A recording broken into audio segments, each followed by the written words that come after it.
बहुत साल पहले की बात है। एक छोटा शहर था जहाँ एक गली थी। वो गली जो दिखने में तो आम सी लगती थी, लेकिन वहाँ एक हवेली थी। एक ऐसी हवेली जिसके पास से गुजरते ही लोगों के रोंगटे खड़े हो जाते थे। कहते थे उस हवेली की दीवारों के पीछे कुछ था, कोई ताकत जो इंसानों की नजरों से तो छुपी थी, लेकिन जो उसे पहचान गया वो कभी वापस नहीं आया। उस हवेली के ठीक सामने एक छोटा सा घर था। उस घर में एक परिवार रहता था, संजय, उसकी पत्नी सीमा और उनकी 9 साल की बेटी पूजा। संजय एक स्कूल टीचर था और सीमा घर संभालती थी। पूजा बेहद होशियार लेकिन चुपचाप रहने वाली लड़की थी। वो बहुत कम बोलती थी, लेकिन उसके आंखों में डर हमेशा साफ नजर आता था। एक रात जब सब सो रहे थे, पूजा अचानक चीख पड़ी, माँ, माँ।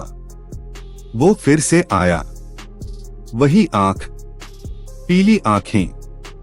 वो मुझे देख रही थी। सीमा दौड़ते हुए कमरे में आई। पूजा का माथा पसीने से भीगा हुआ था, दिल तेजी से धड़क रहा था और उसकी आंखों में ऐसा डर था जैसा किसी मौत को देखने के बाद होता है।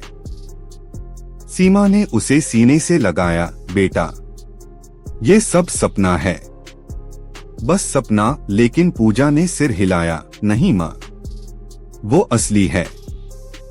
वो घंटी, वो चांदी की घंटी फिर से बजी थी और वो आंख मुझे देख रही थी माँ, दीवार के पीछे से। संजय ने जब ये सुना तो उसने भी बात को हंसी में उड़ाया। लेकिन अगले दिन जब पूजा स्कूल से लौटी, उसकी आंखों के नीचे काले धब्बे थे, जैसे किसी ने रात भर उसका खून चूस लिया हो। वो बेहद थकी हुई लग रही थी और हाथ में एक चांदी की छोटी सी घंटी पकड़े थी। संजय और सीमा चौंक गए। संजय ने पूछा, ये घंटी कहाँ से आई? पूजा ने धीरे से कहा, उसने मुझे दी। बोली, इसे बजाओ, फिर मैं नहीं आऊंगी। अगले ही पल उस घर की बिजली चली गई। दिन के उजाले में ऐसा अंधेरा पहले कभी नहीं देखा गया था, जैसे सूरज खुद डर के मारे छुप गया हो। तभी पूजा की नजर खिड़की पर पड़ी और उसने कांपते हुए उंगली से इशारा किया। वो फिर आ गई। सीमा और संजय ने खिड़की की ओर देखा और एक झलक, सिर्फ एक पल की झलक में उन्होंने देखा एक चेहरा, झुर्रियों से भरा हुआ। उसकी एक आंख नीली थी और दूसरी आंख पीली, बिल्कुल वैसी जैसी पूजा बताती थी। और उसकी ठुड्डी से खून की एक पतली धार टपक रही थी। लेकिन जैसे ही वो दोनों चिल्लाकर खिड़की तक पहुंचे, वहां कोई नहीं था। उस रात पूजा फिर से चुप थी, लेकिन इस बार उसने कुछ लिखा। एक पुरानी कॉपी में उसने अजीब सी भाषा में कुछ शब्द लिखे थे। संजय ने जब उसे पढ़ने की कोशिश की तो उसकी आंखों से खून की एक बूंद निकल पड़ी और तभी घर की दीवारों से वो घंटी बजने लगी। वही चांदी की घंटी जो किसी के मरने की सूचना देती थी। अगली सुबह जब संजय की आंख खुली तो घर की छत पर काली राख की एक बड़ी परत जमी थी और राख के बीचों बीच किसी ने लिखा था, मैं अब रुकूंगी नहीं। पूजा अब सो नहीं पा रही थी। हर रात उसके सपनों में वो चुड़ैलाती, कभी उसकी आंख निकालने की धमकी देती, कभी उसे ले जाने की बात कहती। पूजा बस कांपती रहती। सीमा और संजय दोनों पागल हो रहे थे। पूजा को डॉक्टर के पास भी ले गए, लेकिन डॉक्टर ने कहा, ये कोई मानसिक बीमारी नहीं है, आपकी बेटी किसी के काले साए में है। अब कहानी एक ऐसे मोड़ पर पहुंच चुकी थी जहां विज्ञान की सारी बातें फेल हो चुकी थीं। पूजा अब दीवारों से बातें करने लगी थी और एक रात उसने खुद ही दीवार पर कुछ लाल रंग से लिखा, कम पिशाचिनी। संजय ने वो शब्द पहली बार देखा था। उसने गूगल पर ढूंढा, किताबों में खोजा, पंडितों से पूछा, लेकिन कहीं भी कंपिशाचिनी शब्द का कोई मतलब नहीं मिला। और फिर एक दिन एक बूढ़ा साधु उनके घर के सामने रुका। उसने घर को देखा, पूजा को देखा और बस एक ही बात कही, तुमने जिसे दरवाजा खोला है वो आत्मा नहीं, वो एक अधूरी शक्ति है। वो अब तुम्हारे घर में है और उसे सिर्फ एक चीज चाहिए, एक शरीर, ताकि वो इस दुनिया में दोबारा जन्म ले सके।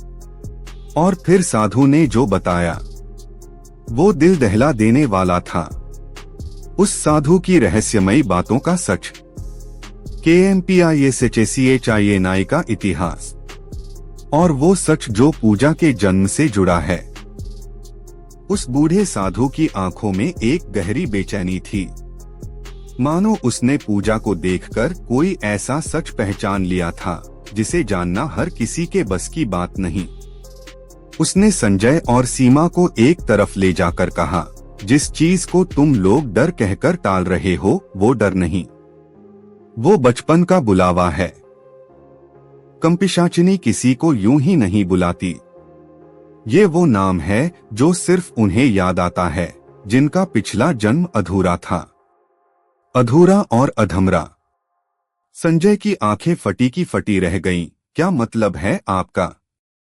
पूजा तो हमारी बेटी है, हमने उसे जन्म दिया है। साधु ने गहरी सांस ली और बोला, तुम्हारे खून से जन्मी है, लेकिन आत्मा किसी और युग से आई है। कंपिशाचिनी कोई आम चुड़ैल नहीं, ये वो आत्मा है जिसे कभी मरा हुआ नहीं माना गया, क्योंकि इसकी मौत अधूरी थी। इसके शरीर को जलाया नहीं गया, इसकी आत्मा को मुक्ति नहीं मिली, और आज वो तुम्हारी बेटी के जरिए वापस आना चाहती है। सीमा की सांसें तेज हो गईं। वो पूजा की तरफ देखने लगी जो अब खिड़की के पास खड़ी होकर दीवार से कुछ बुदबुदा रही थी। उसका चेहरा पीला था, आंखें अंदर को धंसी हुई थीं और हाथों की नसें नीली होकर बाहर निकल आई थीं। उसकी हथेलियों में वही चांदी की घंटी थी, लेकिन अब वो घंटी काली हो चुकी थी, जैसे किसी आग में तपकर राख हो गई हो। तभी पूजा ने पलटकर देखा और बिना पलके झपकाए कहा, वो आ रही है। साधु चौंक गया। उसने तुरंत एक ताबीज निकाला और पूजा के गले में डाल दिया, लेकिन कुछ ही सेकंड में वो ताबीज राख बन गया। संजय चीख पड़ा, ये क्या हो रहा है? कौन है वो? साधु ने कांपते हुए जवाब दिया, वो अब सिर्फ एक आत्मा नहीं रही, वो अब शक्ति बन गई है और पूजा उसका माध्यम है। उस रात कुछ ऐसा हुआ जिसने पूरे मोहल्ले को हिला दिया। आधी रात को संजय के घर की खिड़कियों से सफेद धुआं निकलने लगा और फिर एक तेज घंटी की आवाज, टन टन टन, जैसे कोई आत्मा चेतावनी दे रही हो। और फिर घर की छत से एक नीली रोशनी उठी और उसी रोशनी में दिखाई दी एक आकृति, एक औरत, उलझे बाल, जलते हुए पैर और आंखें, एक पीली दूसरी लाल। पूजा के कमरे में दरवाजा अपने आप बंद हो गया। संजय और सीमा दोनों दरवाजा तोड़ने की कोशिश कर रहे थे, लेकिन अंदर से सिर्फ पूजा की हंसी आ रही थी। वो हंसी जो किसी इंसान की नहीं थी, वो हंसी जो एक समय की भूखी रूह की होती है। साधु ने चिल्लाया, जल्दी एक दिया जलाओ, शुद्ध देसी घी का दिया, और उसमें काले तिल डाल दो, वरना वो शरीर को पूरी तरह अपना बना लेगी। संजय भागकर रसोई में गया, दिया जलाया, लेकिन जैसे ही उसने पूजा के कमरे के बाहर रखा, वो दिया अपने आप बुझ गया और वहां पर एक निशान बन गया, एक पंजे का निशान, जो सीधा पूजा के कमरे की तरफ बढ़ रहा था। तभी कमरे से पूजा की आवाज आई, लेकिन आवाज में अब दो परछाइयां थीं। एक मासूम लड़की की और दूसरी पूजा अब वो बच्ची नहीं रही थी जिसे संजय और सीमा ने जन्म दिया था। अब वो एक शरीर थी, एक जिंदा शरीर जिसमें दो आत्माएं बस चुकी थीं। एक वो जो इस दुनिया की थी और दूसरी वो जो कई जन्मों पहले अधूरी रह गई थी। कंपिशाचिनी। कमरे के कोने में बैठी पूजा अब लगातार कुछ लिख रही थी, वही भाषा जो किसी ने कभी सुनी तक नहीं थी। उसकी उंगलियां खून से सनी थीं, लेकिन वो लिखती जा रही थी। दीवारों पर, जमीन पर, अपनी ही बाहों पर। शब्द, सिर्फ वही शब्द, धोखा, आग, अधूरा अंत। संजय अब टूटा हुआ महसूस कर रहा था और सीमा की आंखों में डर से ज्यादा अपराध बोध था। साधु ने उसकी ओर देखा और कहा, अब वक्त आ गया है। अब तुम्हें अपने पाप को स्वीकार करना होगा, वरना ये आत्मा सिर्फ पूजा को नहीं, पूरे खानदान को मिटा देगी। सीमा कांपती आवाज में बोली, लेकिन मैंने ऐसा क्या किया? मैंने किसे धोखा दिया? साधु चुप रहा और फिर उसने एक छोटी सी तांबे की कटोरी निकाली जिसमें उसने पूजा के खून की एक बूंद टपकाई और वो खून सीधा धुआं बनकर आसमान की तरफ उठने लगा। और फिर दीवार पर बन गया चेहरा, एक लड़की का चेहरा जिसकी आंखों में आग थी और होठों से खून टपक रहा था। सीमा पीछे हट गई, लेकिन वो चेहरा बोला, तू भूल गई। पिछले जन्म में तू वही थी जिसने मुझे वचन दिया था, विवाह का, जीवन का, और फिर मुझे जिंदा जलवा दिया था, सिर्फ इसलिए कि तू दूसरी जाति में ब्याह कर चुकी थी। मैं वो नहीं भूली, ना वो जला हुआ कमरा, ना वो कसम। अब मैं वापस आई हूं और तेरे शरीर से तेरे खून तक सब जलाऊंगी। सीमा फूट फूट कर रोने लगी। हाँ हाँ, मैं जानती हूँ, मैं वो ही हूँ, लेकिन मैंने मजबूरी में वो किया, समाज के डर से, परिवार के दबाव में। मुझे नहीं पता था कि तू फिर लौटेगी। मुझे माफ कर दे। लेकिन चेहरा हंस पड़ा। माफी?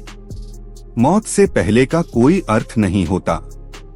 अब पूजा मेरा जरिया है और तुझे वही दर्द देना है जो मैंने सहा था। आग में जलते हुए, कसम टूटते हुए। पूजा की आंखें एक बार फिर बदल गईं। इस बार उसमें सिर्फ आग थी और कोई चेतना नहीं। उसने जोर से चिल्लाया, मां, अब मैं तेरी नहीं रही, अब मैं उसकी हूं। कंपिशाचिनी अब जाग चुकी है। संजय ने तुरंत पूजा को पकड़ने की कोशिश की, लेकिन वो जमीन से कुछ इंच ऊपर उठ गई। उसकी काया हवा में तैरने लगी और कमरे की दीवारें कांपने लगीं, जैसे हर ईंट खुद दर्द महसूस कर रही हो। तभी वो दिया जो साधु ने जलाया था, उसमें नीली लौ उठी और कमरे के बीच में एक गोल रेखा बनने लगी। साधु ने चिल्लाया, ये वो क्षण है जब आत्मा पूरी तरह शरीर में समा जाती है या फिर पूरी तरह मिटाई जा सकती है। अब सिर्फ एक ही रास्ता है। संजय चिल्लाया, क्या रास्ता है? बताइए, जल्दी बताइए। साधु बोला, सीमा को खुद उस जगह जाना होगा जहां उसने पिछली बार कंपिशाचिनी को जलाया था। वहां की मिट्टी को पूजा के माथे पर लगाना होगा और साथ में स्वीकार करना होगा कि वो दोषी है। आत्मा को न्याय चाहिए और ये न्याय अधूरी माफी से नहीं मिलेगा। सीमा कांपती हुई खड़ी हुई और बोली, मैं चलूंगी, मैं जाऊंगी उस पुराने गांव, उस जली हुई कोठी में जहां वो मरी थी। लेकिन समय कम था। पूजा का शरीर अब एक हड्डी की तरह पतला हो रहा था। उसकी रगों से काला खून बह रहा था और उसकी हंसी अब पूरे मोहल्ले में गूंज रही थी। संजय ने सीमा को बाइक की चाबी दी। भागो, जल्दी भागो, पूजा मर जाएगी। सीमा उस पल बिना कुछ देखे निकल पड़ी। बाइक चलाते हुए उसे रास्ते में वो पुरानी जगह याद आने लगी, वही जहां उसकी शादी से पहले कंपिशाचिनी को उसके अपने हाथों से जलाया गया था। बारिश शुरू हो चुकी थी, बिजली चमक रही थी और सामने थी वो जली हुई कोठी, अब भी वैसी ही, सिर्फ राख और टूटी हुई ईंटें। सीमा ने जमीन की मिट्टी उठाई, उसकी उंगलियां जलने लगीं, लेकिन उसने हार नहीं मानी। तभी एक आवाज आई, तेरे हाथ अब भी झूठे हैं, लेकिन अगर हिम्मत है तो आ और सामना कर। सीमा ने आंखें बंद की और चिल्लाई, मैं मानती हूँ, मैं दोषी थी, लेकिन अब मैं अपनी बेटी को तेरे आग में नहीं जलने दूंगी। मिट्टी तू है, राख मैं हूँ, लेकिन पूजा मेरी है और रहेगी। उसी वक्त वो जली हुई हवेली की मिट्टी से नीली लौ निकली और सीमा के हाथों की रेखाओं में समा गई। अब वो भागी फिर से उसी घर की ओर जहां पूजा हवा में तैर रही थी और कंपिशाचिनी की आत्मा उसकी आंखों में नाच रही थी। सीमा ने मिट्टी पूजा के माथे पर लगाई और जो हुआ वो किसी चमत्कार से कम नहीं था। कमरे की बिजली वापस आई, पूजा जमीन पर गिरी और उसकी आंखों से पानी निकलने लगा। न खून न आग, बस आंसू। लेकिन तभी एक परछाई कमरे के कोने से निकली। वो चेहरा, वही कंपिशाचिनी, और बोली, तेरी माफी अब पूरी हुई, लेकिन मेरा बदला अभी बाकी है। KMPISHACHINI का अंतिम फैसला, पूजा की आत्मा का मुक्त होना या बर्बाद होना। और सीमा की अंतिम परीक्षा, क्या मां अपनी बेटी को बचा पाएगी? कमरे में अब हवा भारी हो गई थी, दीवारें कांप रही थीं, पंखा अपने आप तेजी से घूम रहा था और हर कोने से एक ही गूंज निकल रही थी, अभी खत्म नहीं हुआ।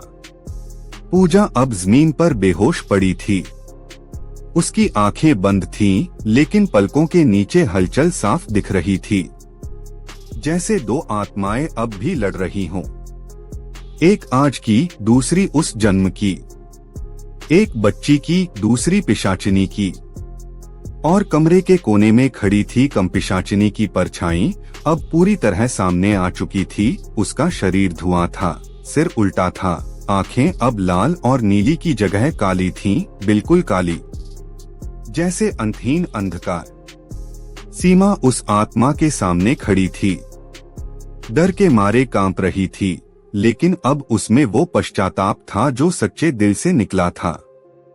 KMPISHACHINI ने उसकी तरफ देखा और बोली, तेरी बेटी ने मुझे शरण दी, तूने मुझे आग दी थी, अब मैं तुझे दर्द दूंगी, वो दर्द जो मैं 100 जन्मों तक सहती रही।